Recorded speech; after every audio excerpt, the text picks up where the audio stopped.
I should have anticipated trouble. Things were going too perfectly. It was a Friday evening on a gorgeous summer day. My Corona was ice cold as I drank it, sliding down my throat smoothly. On the big screen, the Cubs were thrashing the Cardinals, leading 7-2 in the fifth inning. My loyal German Shepherd, Rice, was lying next to my recliner, curled up and mostly asleep, occasionally cracking an eyelid, when I erupted in cheers, celebrating the Cubs' performance. Aside from the game on TV and my sporadic shouts of joy, the house was silent. My wife of 21 years, Tracy, was over at a neighbor's house, while my 18-year-old son and 17-year-old daughter were both staying overnight with friends. It was just me, Rice, the Cubs, and a fridge stocked with Corona. And limes, which I usually skipped but had decided to treat myself to when I learned I'd have the evening to myself. The quiet was interrupted by the sound of the front screen door opening and closing. I assumed it was Tracy returning from visiting her longtime friend Lisa. I could hear her moving around at the front of the house, but noticed she didn't call out to me in greeting as she usually would. That struck me as unusual, but at the same time, the Cubs manager, David Ross, decided to pull the starting pitcher despite their significant lead, which caused me to shout in frustration, waking Rice once again. It must have been at least 5 minutes before Tracy finally appeared in the family room. She seemed contemplative, maybe even anxious. Instead of coming over to my chair and leaning in for her customary kiss, she sat down at the edge of the couch on my left. I kept one eye on the game and the other on her, puzzled. "Can we talk for a minute, Bob?" she asked, her voice so soft that it barely rose above the noise of the television. Her tone made me focus on her completely. "Sure, Blondie," I responded, noticing a faint sheen of sweat on her brow, and that she seemed to be breathing unevenly. My first thought was that something bad had happened. Maybe someone we knew was sick or had passed away. "Can you turn off the TV, Bob?" she asked, her hands clenching and unclenching. This was no small request. She knew what she was asking. Turning off the Cubs game was unthinkable. This had to be serious. My stomach began to churn with unease. "What's going on? Did someone die?" I asked as I grabbed the remote and shut off the TV. "What's wrong, baby? You don't look good," I said, trying to read her expression. "No, nobody's died," she replied, "but this is very important to me and I need to know you're listening completely." Her voice gained strength as she spoke. Her words sent my thoughts into a whirlwind of worry. We stared at each other for what felt like half a minute. Her eyes reflected fear and something else. Was it anger? Finally, she broke the silence. "You know I love you completely and would never cheat on you, never go behind your back with another man, right?" she asked. This was not the direction I'd expected the conversation to take. My stomach twisted, and the dinner I'd eaten earlier, along with the beers I'd had, suddenly felt like they might make an unwelcome reappearance. I nodded, still unable to speak. "I'm 45 years old, Bob," she continued. "I've only ever been with one man besides you my entire life. I'm still an attractive woman. My friends even tell me I'm a good-looking older woman. I want to sleep with another man. Just once. I want to feel the excitement of being with someone new before you and I grow old together." Her words hit me like a punch. I froze, unable to process what she'd just said. It felt like a freight train was roaring past my ears. "No, absolutely not," I finally yelled, jumping out of my chair. "Not while I'm alive." She watched me pace back and forth, her eyes wide with shock. I tried to convince myself this was a bad dream, that I'd fallen asleep in my recliner. "This isn't about us, Bob," she said, her voice growing steadier. "It's about me, my needs, as a woman. I've been a good wife and mother all these years. I've always put the family first. Just this once, I need to do something for myself. I need to feel desirable, like a woman in control of her own life." "You don't feel desirable or confident with me?" I asked, realizing I sounded desperate.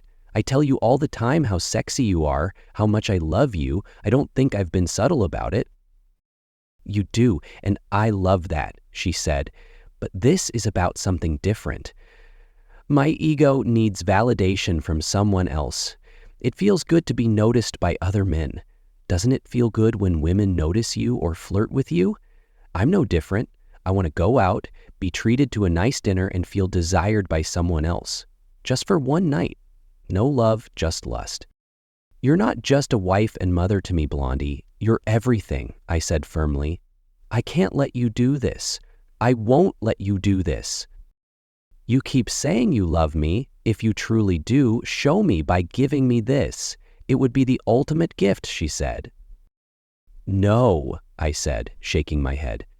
"It would be the ultimate betrayal. If you truly loved me, you wouldn't even ask for this. Haven't I been a good husband and father? Doesn't that mean anything?"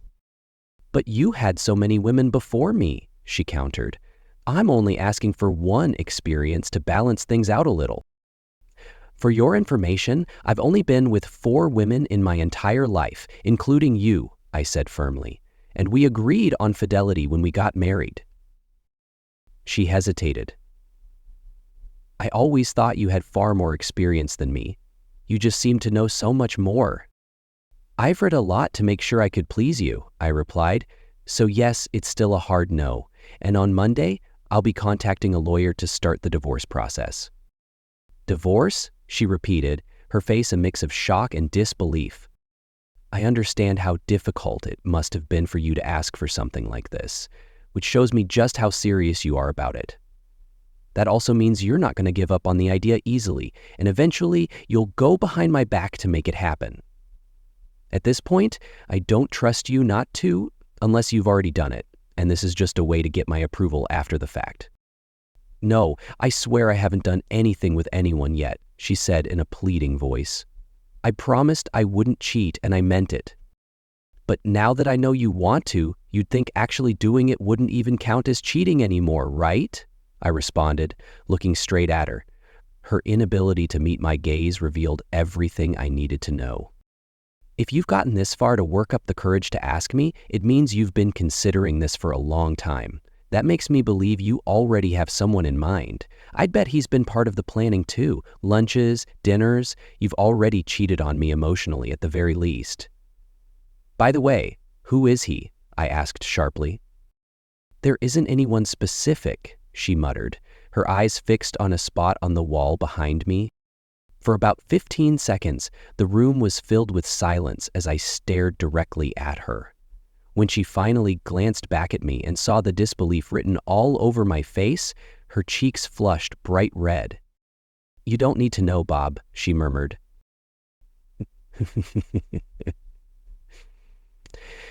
I don't need to know. But I want to know the name of the man tearing apart what I thought was a solid marriage. So, you can tell me, or I'll start calling every one of your close friends, your boss, and all of your coworkers to ask them," I said. Her mouth fell open in shock. "You wouldn't," she began.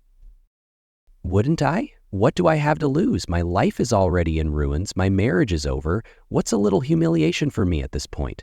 I said flatly. "What about my humiliation?" she cried. I shrugged, hiding the bitter smile threatening to form. "Name," I demanded curtly. Dan Wilson," she said softly. "Please, Bob, don't hurt him." I make no promises," I replied as I grabbed the remote and turned the game back on. She sniffled, wiped her tears, got up from the couch, and went upstairs to our bedroom. My eyes remained on the Cubs game for the rest of the evening, but nothing registered. I couldn't even recall what happened on the screen after the game ended. I just sat there, staring blankly at the TV for at least 2 more hours. While I thought I'd done a decent job of hiding my feelings from Tracy, inwardly, I was completely shattered. I'd had no idea my wife was planning to sleep with another man. In hindsight, I suppose I should have picked up on some of the signs that Tracy was dissatisfied, whether with me, her life, or something else entirely.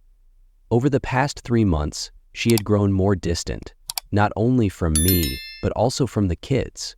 My daughter Cher had even been the first to notice, asking me if Tracy and I had been arguing. Our intimacy had also dwindled. What used to be 2 or 3 times a week had dropped to once every couple of weeks, and not for lack of effort on my part. I'd wondered if she might be experiencing early hormonal changes. Then there were the phone calls she began taking outside of the room, which had never been a habit of hers until recently. On top of that, there was the near constant texting late at night. When I asked her about it, she claimed it was Lisa dealing with issues in her marriage to Jerry. That explanation was strange, given that Jerry and Lisa lived just 3 houses down, and I hadn't noticed any signs of trouble between them. I spent the rest of that weekend contemplating my options carefully. While I'd told Tracy I intended to file for divorce immediately, I knew I needed to evaluate every aspect of my marriage and family before making a final decision. I could certainly understand why another man might desire Tracy. She had been stunning when we first met at 21, and at 45, she'd only gained about 10 pounds, even after having 2 kids. Her figure was still well proportioned, and her youthful face made her look closer to 35. I had often wondered how I'd managed to end up with her. She was clearly out of my league. Not that I thought I was unattractive. At 5'11" and 175 pounds, I was reasonably good-looking, but guys like me typically didn't land prom queens. Something Tracy had just 3 years before we met, during her senior year of high school. We had crossed paths during our junior year at Purdue University in an astronomy class. I had taken it for fun while Tracy needed it to fulfill a science requirement. Being a bit of a geek, I eagerly helped her with the course, as science wasn't her strong suit. Toward the end of the semester, we were in my dorm room studying when Tracy suddenly leaned in and kissed me deeply. I responded just as passionately. "God, Bob, I thought you were gay for most of the semester," she said after we pulled apart. "No matter what I wore, you never seemed interested." "I was interested, girl, but I didn't think you were. I was just trying not to drool all over you," I confessed. From that moment on, we were exclusive. While I didn't have much experience in the bedroom, I suspected Tracy had even less, considering she never complained and seemed to enjoy everything I did. My knowledge came from reading about intimacy extensively, unlike most guys my age who preferred adult videos. That reading paid off immediately. During our second time together, I made her pass out using certain techniques. Initially, I was concerned, having never caused a partner to faint before, but when she opened her eyes 2 minutes later, still breathing, she whispered, "I love you, Bob."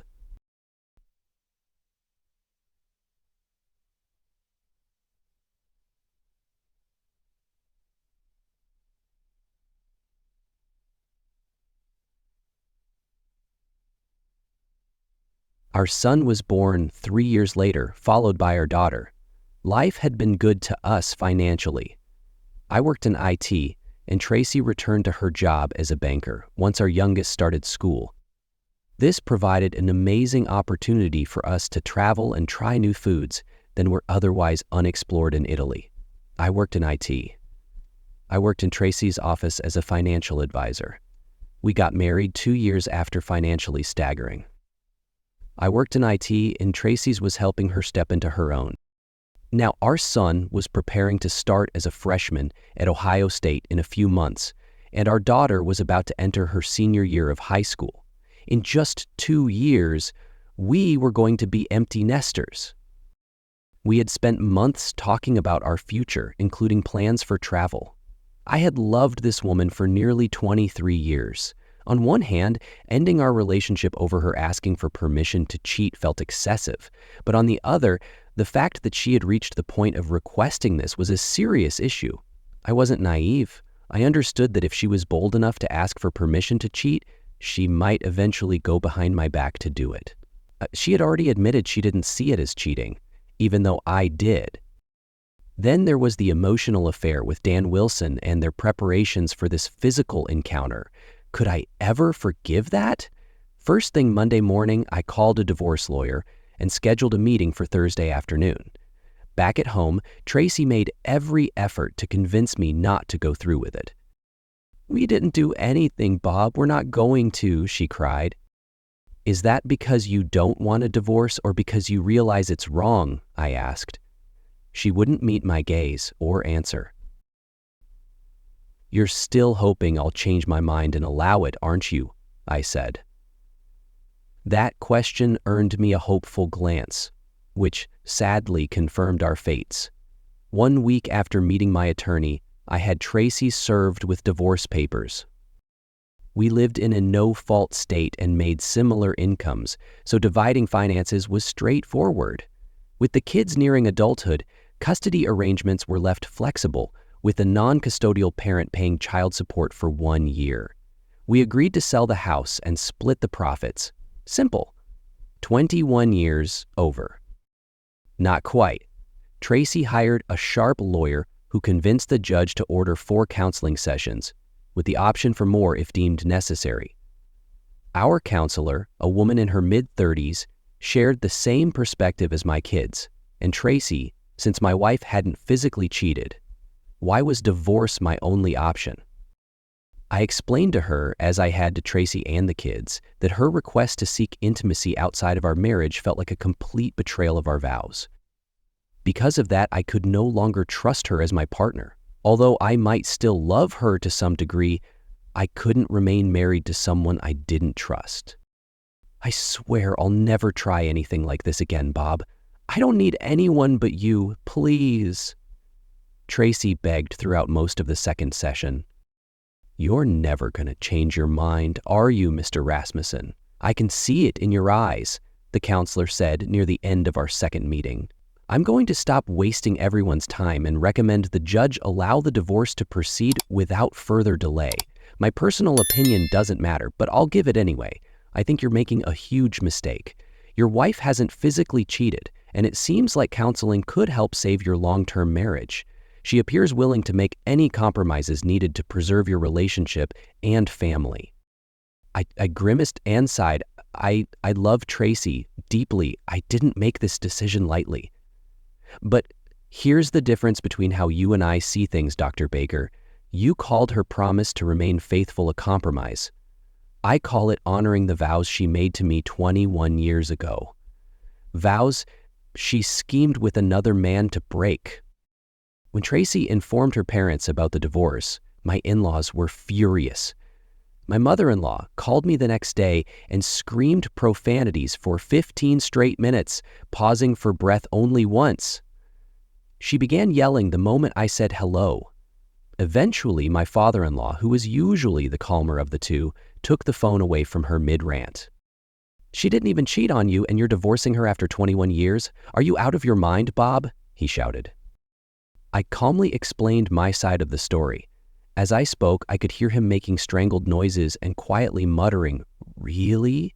at intervals. By the end of our conversation, he sounded defeated. "I'm sorry, Bob," he said softly before hanging up. The following week, I moved into a nearby 2-bedroom apartment. My daughter decided to stay with Tracy in the house for her final year of high school, but I figured the extra room in my apartment would be useful if either of the kids wanted to stay over. They were both upset with me, even though they seemed to understand why I was divorcing their mother. A few days after moving in, I had a conversation with my neighbor, Jerry. I let him know that his wife, Lisa, had been involved in Tracy's plans with Dan Wilson. I also mentioned that Tracy claimed Jerry and Lisa were having marital problems. I assured him I didn't think he had anything to do with my marriage falling apart, but since Lisa and Tracy were so close, I wondered if Lisa had her own secret plans. "Oh, great," Jerry muttered. "So you're saying I might have my own problem brewing? Does your lawyer offer group discounts?"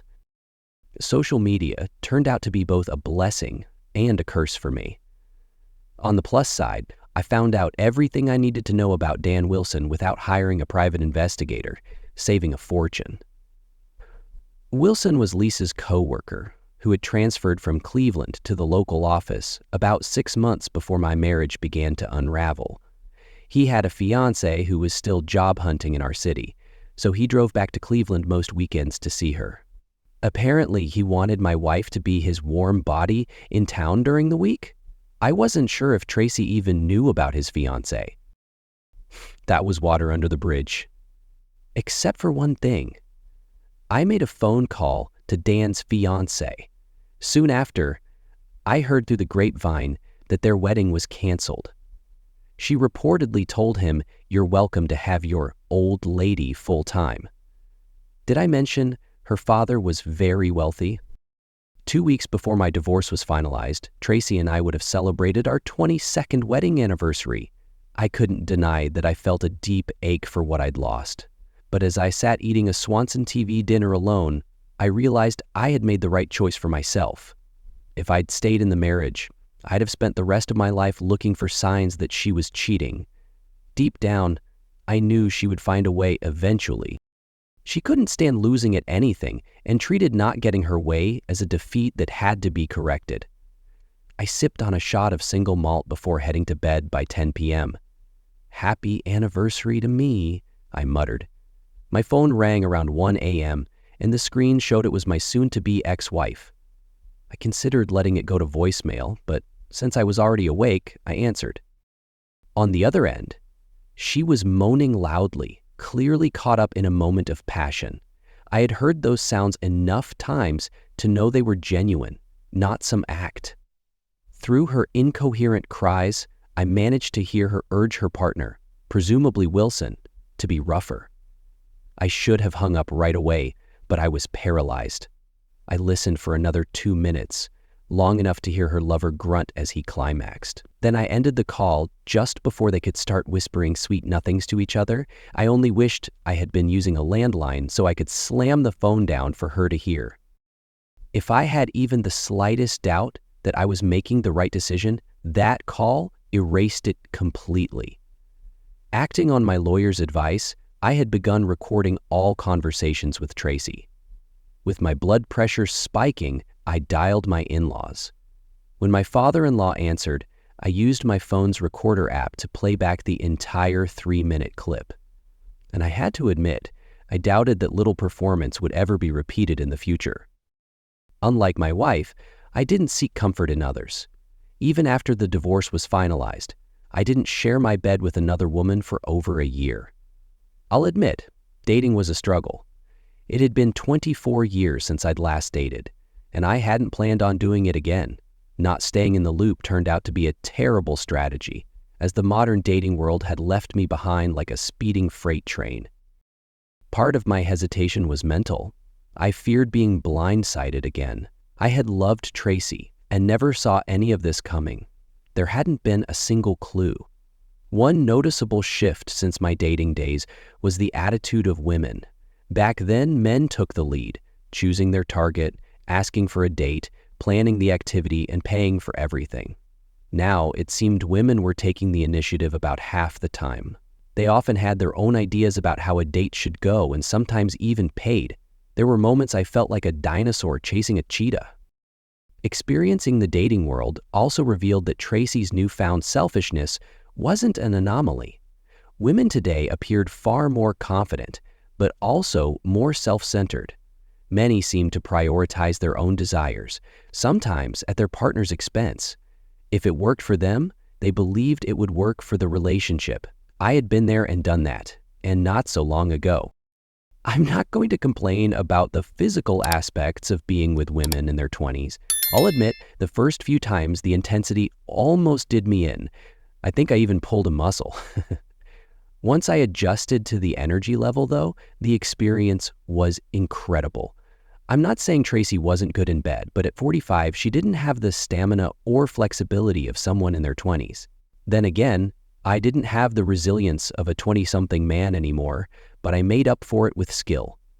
My expertise with my hands and tongue kept things interesting while I recovered.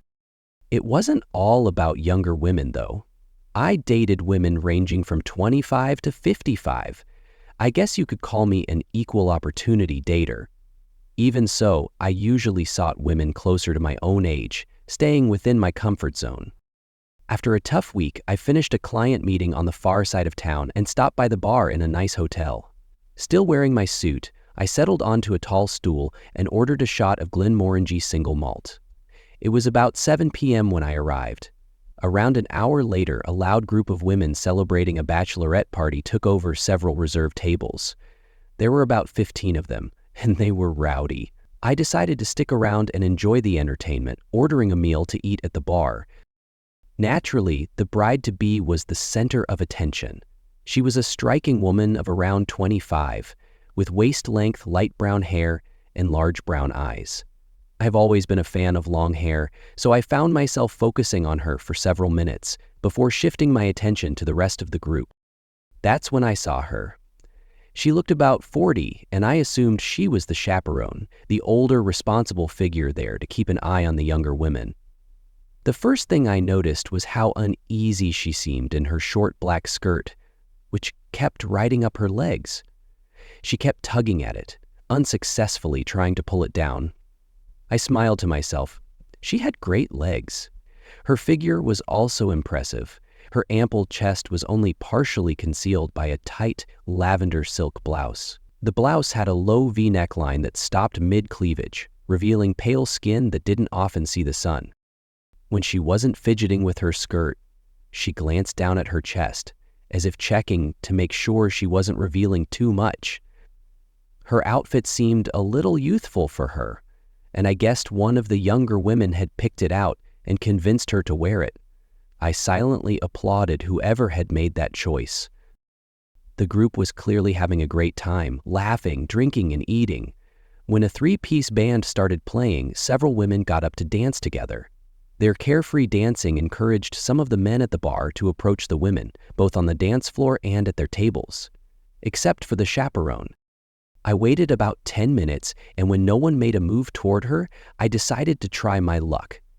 She had shoulder-length dark brown hair and bright green eyes, reminiscent of Jacqueline Bisset in her prime. Just as importantly, she wasn't wearing a wedding ring. When I asked her to dance, she blushed a deep pink. At first she hesitated, but eventually said yes. She stood, pulling her skirt down again. Some of the younger women teased her playfully. She ignored them, took my hand, and joined me on the dance floor. The first 2 dances were fast-paced, and I silently thanked my ex-wife for insisting I learn how to dance. The next one was slow, and I was caught off guard when she leaned her soft, curvy body against mine. Her hair carried the scent of White Shoulders perfume, which made me smile since that fragrance isn't exactly trendy among younger women. As we moved smoothly across the dance floor, we began chatting. She introduced herself as Kathleen Franks, the bride's aunt and the group's chaperone. After the slow dance ended, she thanked me and started to walk away, but I held onto her hand and asked her to join me at the bar. She hesitated, explaining that she needed to keep an eye on her girls, but I pointed out that she could watch them just as easily from my seat. We sat at the bar, observing the younger women while continuing our conversation. She revealed that she was 48 years old and had been divorced after a 15-year marriage. Her ex-husband, a wealthy man, had left her 3 years earlier for a trophy wife who was 27 when he married her. She also mentioned that her niece, the bride, had chosen her outfit, which she felt was too youthful since she normally dressed more conservatively. I told her that the outfit suited her perfectly and shamelessly complimented her shoes, admitting that I'd learned long ago how much women appreciate remarks about their footwear. "You don't think I look out of place dressed like this?" she asked, her tone sincere. "Not at all. Pardon me for saying so, but you look absolutely delicious," I replied. Her previous pink blush deepened into a deep crimson, which I found utterly charming. We chatted for about 15 minutes before she noticed my bare finger and asked about my story. She seemed surprised when I explained that my ex-wife had never physically cheated on me. "I'm pretty old-fashioned," I said. She betrayed me emotionally and had plans to take it further. I couldn't trust her anymore. You can't claim to love someone and then ask for permission to sleep with someone else. "I get that," she replied. Everyone has their line in the sand. A few minutes later, she returned to her table, but when I invited her to dance again about half an hour later, she agreed readily. This time, after we finished, she led me back to the table where her group and a few men who had joined them were seated. From my perspective, the evening was a great success, even if some of the younger women were a bit too rowdy. I was pleasantly surprised when Kathy asked me to be her +1 for the wedding in 2 weeks. I was going to attend alone, but I know I'd have a better time with you. I know we've just met, but you've already met most of the girls who will be there. Plus, you'd be doing me a huge favor by sparing me from looking pitifully lonely, she said. I definitely wouldn't want you to look pathetic, I joked. I'd be delighted to go with you. Just let me know what color you'll be wearing so I can choose a matching suit. She leaned in and gave me a quick kiss on the lips. Ooh la la, came the teasing chorus from her table mates. I smiled widely as Kathy blushed again. I realized I could get used to that reaction. When we weren't dancing, Kathy and I sat together. During one of those moments, I kept an eye on the bachelorette party girls, some of whom were clearly drinking far too much. As a father to a teenage daughter, it felt natural to fall into dad mode. When I saw a young man leading one of the women toward the restrooms, I excused myself and followed them. I reached them just as he was about to push her into the men's room. The guy glared at me with disdain, clearly unimpressed by an older man in a shirt and tie. At 5'11" and 175 pounds, I don't look particularly intimidating, but I stay in good shape and had my fair share of fights growing up. Sometimes you just have to take a hit to do what's right, and in this case, that meant stopping a young woman from being treated as his plaything. If my daughter were in this situation, I'd hope someone would step in to protect her. Let go of me and back off, old man, he snarled. She's old enough to decide if she wants to play. I released his arm, but immediately used my other hand to shove his head into the wall beside the door. The impact broke the drywall, bloodied his face, and left him dazed. He quickly let go of the woman and lost his swagger. He didn't seem interested in continuing the confrontation. The commotion had drawn the attention of the crowd, and the room grew quiet. As I guided the shaken young woman, Alicia, backed toward the group, Kathy and the others arrived, surrounding her and escorting her back to their table. I remained behind, standing face to face with the restaurant manager and another employee. I expected trouble, but the manager extended his hand and thanked me. You did the right thing helping that young lady. The police are on their way, and this guy is going to jail. They'll probably need your statement, but you don't have anything to worry about. By the way, your drinks for the rest of the night are on us. Thanks again, he said. That was wild, commented Wanda, the bride-to-be, as I returned to the table. Thank you for paying attention to more than just Aunt Kathy. How did you even notice that? Kathy asked me. I'm supposed to be the chaperone and I had no idea what was going on. I feel awful about it. It's not your fault, I reassured her. It's almost impossible to keep track of 14 girls in a bar unless you're a professional security guard or a dad. Most dads, at least the good ones, develop what I like to call dad vision. I stayed at the table, chatting and joking with the women until they decided to head out and continue their night elsewhere. As Kathy and I said our goodbyes, I leaned in and gave her a soft kiss on the lips. I felt pretty pleased with myself as I saved her number in my phone. Get a room, one of the girls called out, sending the group into peals of laughter. I smiled as I licked my lips, still tasting Kathy's lipstick, and watched the women leave the restaurant. Afterward, I took my drink back to my original spot at the bar. It seemed to go well for you, the bartender chuckled as I reclaimed my seat. Who would have thought? I laughed in response. A bachelorette party of all things.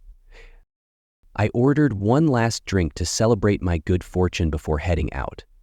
Sean, my newfound buddy behind the bar, earned himself a $20 tip for the night.